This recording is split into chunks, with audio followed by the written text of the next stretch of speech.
வணக்கம். உங்களில் ஒருவனாக இப்போ இன்னைக்கு நம்ம 17/4/2023 வரை உள்ள கள நிலவரமும் இதுக்கப்புறம் உள்ள கள நிலவரமும் எவ்வாறு மாறி இருக்கிற கள நிலவரத்தை நம்ம இப்போ பார்க்க போகிறோம். இதில் ஒரு பெரிய ஒரு மாற்றாக கிரிக்கெட்டில் ஒரு விராட் கோலி மாதிரி விஜய் அவர் பூந்து விளையாடுறாரு. ஏற்கனவே ஒரு 10 நாளைக்கு முன்னாடி எதிர்பார்த்ததை விடவும் இப்போ ஒரு வரலாறு திரும்புகிறங்கிற அளவுக்கு வேகமாக பண்ணிக்கிட்டு இருக்காரு. நான் எந்த கட்சிக்கும் ஆதரவானது கிடையாது. தனிப்பட்ட கருத்து, லோக்கல் மக்களோட கருத்து என்னவோ அதை தான் நாங்கள் பற்றி பேசிக்கிட்டு இருக்கோம். விஜய் இவ்வளவு விரைவாக முன்னேற்றம் அடைவாருங்கிறது யாருமே நாங்கள் நினச்சி பார்க்கல.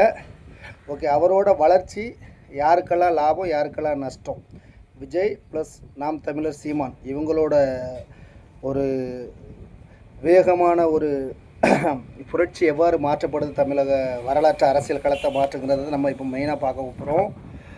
ஒரு அனுபவம் வாய்ந்த கோட்டைகளான டிஎம்கே, அதிமுக இவங்க எவ்வளவு வீர விளையாட்டை காட்டுறாங்கிறத நம்ம இந்த வீடியோ வாயிலாக சொல்ல போகிறோம். இப்போ ஃபஸ்ட்டு பார்க்க போகிறீங்கன்னா சென்னை, அப்புறம் கோயம்புத்தூர், அப்புறம் சேலம், திருச்சி, அப்புறம் திருநெல்வேலி, கன்னியாகுமரி, சவுத் தமிழ்நாடு இந்த ஜோனில் உள்ள விஷயத்தை பார்க்க போகிறோம். ஃபர்ஸ்ட் ஆஃப் ஆல் பார்த்திங்கன்னா விஜய்ங்கிறவர் ஒரு கூட்டணியாக சேர்ந்தால் கூட இவ்வளோ ஒரு முன்னேற்றம் அடைச்சிருப்பாருங்கிறது மக்கள் யாருமே எதிர்பார்க்கல. எந்த அளவுக்கு வளர்ந்துருக்காரு அப்படின்னா, ஒவ்வொரு வீட்லேயும் உள்ள சின்ன குழந்தைகள் சத்தியம் வாங்கி சொல்கிற அளவுக்கு வளர்ந்துருக்காரு. வீட்டில் 5 ஓட்டு இருந்தால் 3 ஓட்டை விஜய் எங்களுக்கு போடுங்கிறாங்க வளர்ந்துருக்காங்க. அதே மாதிரி நியாயம் மட்டும்தான் நாம் தமிழங்கிறது அதை நோக்கி ரொம்ப சிறப்பாக பயணிச்சுக்கிட்டு இருக்காங்க. அடுத்தால பார்த்திங்கன்னா டிஎம்கேக்கு இது ஒரு பெரிய வீழ்ச்சியாக பார்க்கப்படுது. எதனால் அப்படின்னா, விஜய் ஃபுல் பர்ஃபார்மன்ஸ் ஃபுல்லாகவே டிஎம்கே பேசிக் பண்ணி பண்ணுறதுனால அது ஒரு வீழ்ச்சியாகவும், ஏடிஎம்கே எடப்பாடி பழனிசாமி ஒரு விவசாயிங்கிறதுனால அதை பண்ணி பண்ணுறதுனாலும் பெரிய விஷயமாக பார்க்கப்படுது. இப்போ என்ன அப்படின்னாக்கி, விஜயோட மாநாடு திருநெல்வேலி, தூத்துக்குடி, கோவை, திருச்சி இந்த இடங்கள்லாம் அவர் பண்ண மாநாடு பெரிய அளவில் எதிர்பார்க்கப்பட்டதுங்கிறத விட சிறுவர்கள் மத்தியில் பெரிய ஒரு கிளர்ச்சி உருவாக்குனதுனால விஜய் பெரிய அளவில் ஒரு பேசுபொருளாக போயிட்டுருக்காரு. இன்றைக்கி தமிழ்நாட்டோட நிலவரத்து பிரகாரம் விஜயை கட்டுப்படுத்த முடியாத அளவுக்கு வளர்ந்துக்கிட்டு இருக்காரு. ஸோ ஓகே, இந்த விஜயோட வளர்ச்சியால் என்ன ஆகுது, என்ன பெர்சன்டேஜ் ஓட்டுக்கு சேஞ்ச் ஆகுது, ப்ளஸ் நாம் தெலுங்கு 2 பேருமே ஒரே கான்ஃபியூஷன் தான். இவங்க ஆட்சி பிடிக்கிற அளவுக்கு செமினார் எடுத்து போராடினாலும் அது இப்போதைக்கு சாத்தியம் கிடையாது. அடுத்த 5 வருஷம் வேணால் முயற்சி பண்ணலாம்.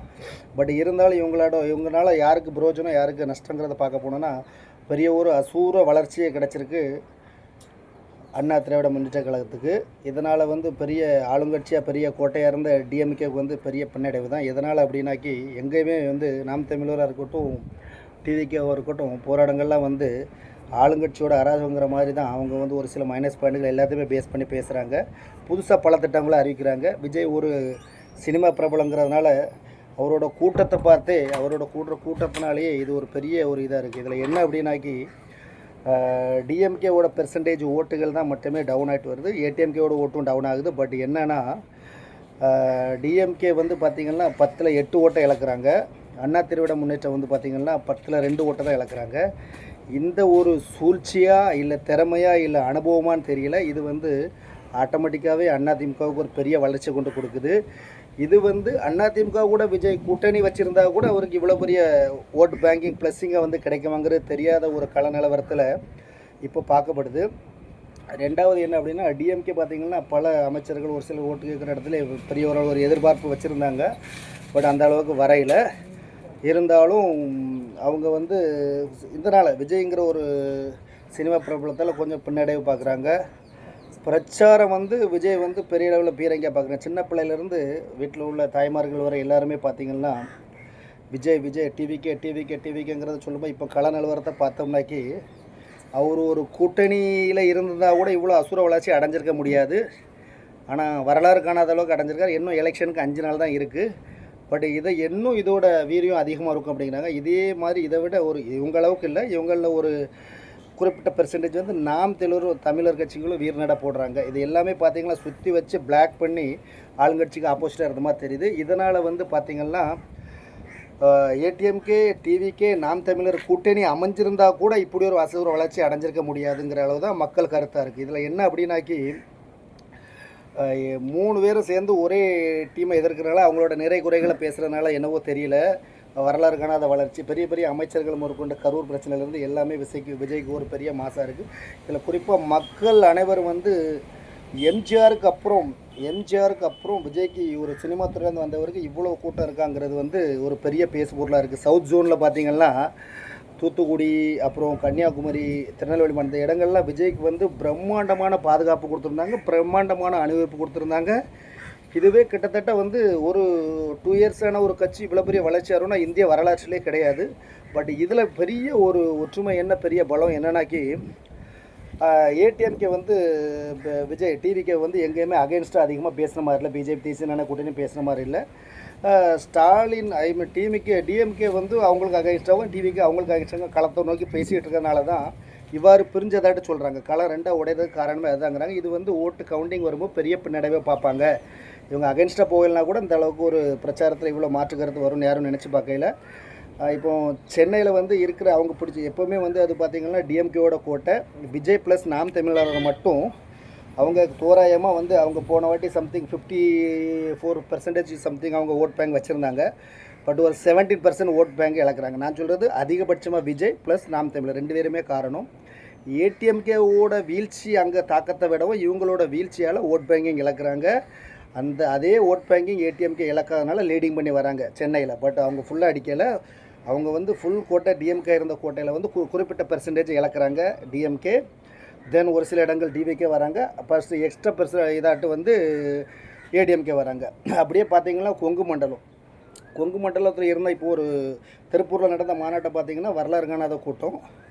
கொங்கு பெல்ட் எப்போவுமே வந்து ஏடிஎம்கேயோட கோட்டையாக இருந்தாலும் அங்கேயும் தகர்க்கப்படுது. அங்கே என்ன பண்ணுறாங்க அப்படின்னா எதிர்கட்சிங்கிறதுனால அவங்களுக்கு எதிர்ப்பலை இல்லை. டிவிக்கே அட்டாக் ஃபுல்லாகவே டிஎம்கே சார்ந்தோ ராம்தமிழ் அட்டாக் ஃபுல்லாக அங்கே இருக்கிறனால பார்த்திங்கன்னா அங்கேயும் ஏடிஎம்கே ஓட்டை இழக்கிறாங்க, பெர்சன்டேஜ் இழக்கிறாங்க. பட் ஏற்கனவே அவங்க கோட்டைங்கிறதுனால சீட் எல்லாமே அடிக்கிறாங்க. ஒரு சில இடங்கள் மட்டும் டிவி செங்கோட்டைன்னு ஒரு சில இருக்கிற இடங்களில் வந்து அவங்களுக்கு மெஜாரிட்டி வரக்கான வாய்ப்பு இருக்கிறாங்க. அதனால் வந்து பார்த்திங்கன்னா கொங்கு பெல்ட்டில் வின் பண்ணுறாங்க. பட் லாஸ்ட் 5 இயர்ஸ்க்கு முன்னாடி வந்த இதை அவங்க பண்ணலை. குறிப்பிட்ட பெர்சன்டேஜ் அவங்க இழக்கிறாங்க. ஃபார் எக்ஸாம்பிள் பார்த்திங்கன்னா 67% வந்து ஏடிஎம்கேயோட கோட்டையாக இருந்தது. இப்போதைக்கு கலவரத்தை பார்த்தீங்கன்னா 53, 52 தான் வராங்க. கம்பல்சரி 10க்கு ஒரு 8 இடம் அடிக்கிறாங்க. ஒரு சில இடங்கள் வந்து டிவிக்கே கொண்டு வருது. அது அவங்களுக்கு ஒரு தோல்வியாக இருந்தாலும் படுதோல்வி கிடையாது. இதனால் வந்து சில இதுகளை வைத்து இழத்தாலும் லீடிங் பண்ணி வராங்க. பட் அங்கேயும் டிவிக்கோட தாக்கம் இருக்குது. அப்படியே பார்த்திங்கன்னா நம்ம திருச்சி, மதுரை இந்த சர்க்கிளில் பார்த்திங்கன்னா அங்கேயும் அப்படி தான் பெரிய பெரிய டிஎம்கே அமைச்சர்கள் போட்டி போட்டால் கூட டிவிகேவோட வந்து தீவிர பிரச்சாரம் வந்து பார்த்திங்கன்னா அங்கேயும் தாக்கத்தை காட்டுது. அங்கே வந்து பார்த்திங்கன்னாக்கி ஏடிஎம்கே டிவிகே ஒரே கான்செப்டை பண்ணி அவங்க பாலிடிக்ஸ் பண்ணுறதுனால கிட்டத்தட்ட சொல்லி வச்ச மாதிரி பண்ணுறதுனால அங்கேயும் வந்து பார்த்திங்கன்னா டிவிகே வந்து ஒரு ஏடிஎம்கே வந்து பார்த்திங்கன்னா ஒரு 45 to 57 கொண்டு வராங்க. டிவிகே ப்ளஸ் நாம் தமிழ் நம்ம வந்து மொத்தமாக தான் சொல்கிறோம். எதனால் ஜெயிக்கிறாங்க, எதனால் இழக்கிறாங்க. டிவிகே ப்ளஸ் வந்து பார்த்திங்கன்னா டிவிகே தென் நாம் தமிழ் இது ஓரளவு அங்கே இருந்தால் கூட இதனால் ஆளுக்கு ஒரு 10% ஓட்டை இழத்துறாங்க. அது இப்போவும் நம்ம களம் என்ன சொல்லுதுன்னா டிவிக்கே வாங்குகிற ஓட்டை வச்சு தான் யார் குறிப்பிட்ட பர்சன்ட் ஜெயிக்காங்கிறத முடிவு எடுக்கிறதே டிவிக்கே தான் எடுக்குது. நான் எந்த கட்சி சார்ந்தவும் கிடையாது. திருச்சி தென் மதுரை வந்து யார் லீடிங் ஏடிஎம்கே டிஎம்கே லீடிங் முடிவு எடுக்கிறது விஜய் கையில் தான் இருக்குங்கிறது தான் இப்போ பெரிய ஒரு அசுர ஒரு இதாக பிரச்சாரமாக இருக்குது. Okay right. சேலம் வந்து சேலம் வந்து எடப்பாடிக்கு ஒரு பெரிய ஒரு சப்போர்ட்டாக இருக்குது. அங்கே விஜயால் எதுவுமே பண்ண முடியலை. பட் அவங்களுக்கு தாக்கம் தெரியப்பட்டாலும் அந்த விவசாயி அப்படிங்கிறதுனால அவர் வந்து நிறைய பண்ணியிருக்காரு. அந்த விவசாய சம்மந்தம் எல்லோரும் தென் மாம்பழ சின்னத்தில் இருக்க அவர் அன்புமணி அந்த டீம் இருக்கிறனால பாட்டாளி மக்கள் கட்சி இருக்கிறனால அங்கே வந்து பெருசாக ஒன்றும் தாக்கம் படையில் ஒரு 5% 4% தாக்கம் இருந்தாலும் பெரிய லெவலில் கிடையாது. அப்படியே சவுத்தில் பார்த்திங்கன்னா இங்கே தான் கள நிலவரமே மாறுது பார்த்துக்காங்க. தூத்துக்குடி, கன்னியாகுமரி, கடலோர கிராமங்களுக்கு எல்லாமே டிவிக்கோட தாக்கம் இருக்குது. அங்கே ஏற்கனவே வந்து பார்த்திங்கன்னா ஒரு 20%, 15-20% நாம் தமிழர் ஓட் பேங்க் வச்சுருந்தாங்க. இப்போ கிட்டத்தட்ட அங்கே 4 முனை போட்டி வருது. நாம் தமிழர், டிவிகே, டிஎம்கே, ஏடிஎம்கே யாருன்னு சொல்ல முடியாத அளவுக்கு இருந்த பிரச்சனை இது. போன வாட்டி நாம் தமிழர் தான் ஆட்சியை இழக்க வைக்கிறாங்க ஏடிஎம்கேவுக்கு. அதே விஷயத்தை இந்த வாட்டி டிஎம்கே பண்ணுறாங்க. கடலோர கிராமங்கள் கம்பல்சரி டிவிகே எங்கே பார்த்தாலும் பட்டி தொட்டிலாம் டிவி கூட இது இருக்குது. இதனால் வந்து பார்த்திங்கன்னாக்கி கடலோர கிராமங்கள் எங்கேயுமே ஏடிஎம்கேவோட கோட்டையாக இருந்த இடங்களில் கொஞ்சம் அவங்க எடுக்கிறாங்க. இதனால் வந்து பார்த்திங்கன்னா அங்கே வந்து டிவிக்கே தான் முடிவெடுக்குது. பட் ஆனால் கண்டிப்பாக அங்கே ஏடிஎம்கே லீடிங் வருது. இதை வந்து முடிவெடுக்கிறது வந்து நம்ம டிவிக்கே தான். ஸோ கலர் நிலவரத்தை வந்து பார்த்திங்கன்னா ரொம்ப தெளிவாக பிளானாக பார்க்கணுன்னா இது எல்லாத்துக்குமே வந்து பார்த்திங்கன்னா ஏடிஎம்கேக்கு இவ்வளோ லீடிங் வர காரணம் வந்து யாரும் பார்த்திங்கன்னா அவங்க கூட்டணி இருந்தால் கூட டிவிக்கே இவ்வளோ சப்போர்ட்டாக இருக்காதுங்கிறத நம்மளோட கருத்து கணிப்பு. சொல்லி வச்சாலும் சொல்லாட்டும் சரி, வெற்றி ஏடிஎம்கே கூட்டணி. அதை நிர்ணயிக்கிற வந்து உங்கள் டிவிக்கே. தென் டிஎம்கே ஒரு சில இடங்களில் நல்ல தீவிரமாக வந்தாலும் கடந்த காலங்களில் மாதிரி வர முடியாது. அதுக்கு வந்து ஒரு பெரிய பின்னடைவாக வந்து டிவிக்கே தான் காரணங்கிறத உங்களுக்கு எலெக்ஷன் ரிப்போர்ட்டை காட்டி கொடுக்கும். இது நீங்கள் இந்த வீடியோவை ஷேர் பண்ணுங்கள். தென் எலெக்ஷன் ரிப்போர்ட்டுக்கு அப்புறம் பார்த்துட்டு கூட நீங்கள் கமெண்ட் பண்ணலாம். நம்ம சொல்கிறது 100% நடக்கும். நம்ம எந்த கட்சியை சார்ந்தவங்களும் கிடையாது. இது நம்மளோட பொதுவான மக்கள் கருத்தை மட்டும் நம்ம தெரிவிச்சிருக்கோம். கடைசியில் என்னென்னா டிவிகேவோட vote banking then plus or minus அந்த வீடியோவோட காரணம் நீங்கள் மறுபடியும் வேணாலும் பார்த்துக்காங்க. அது எவ்வளோக்குள்ள ஒரு தாக்கத்தை காமிச்சிருக்குங்கிறத நம்ம அந்த வீடியோ பரவ முடிச்சிருக்கோம். நாம் தமிழர் டிவிக்கே வந்து நம்ம ஒரு கிராமத்துலேருந்து வீடியோ போடுறோம். எவ்வளோ பெரிய தாக்கத்தை காமிச்சிருக்கிறதுக்காக நம்ம இதை ஃபாலோ பண்ணியிருக்கோம். இன்னொரு 5 நாள் தான் எலெக்ஷன் இருக்குது. இது நம்மளோட கருத்து கணிப்பு மட்டும்தான். நீங்கள் கமெண்டில் சொல்லுங்கள் யார் வருவாங்க, யார் நம்மளோட கருத்து சரியாக தப்பாங்கிறத நீங்கள் கமெண்டில் சொல்லலாம். Okay, right.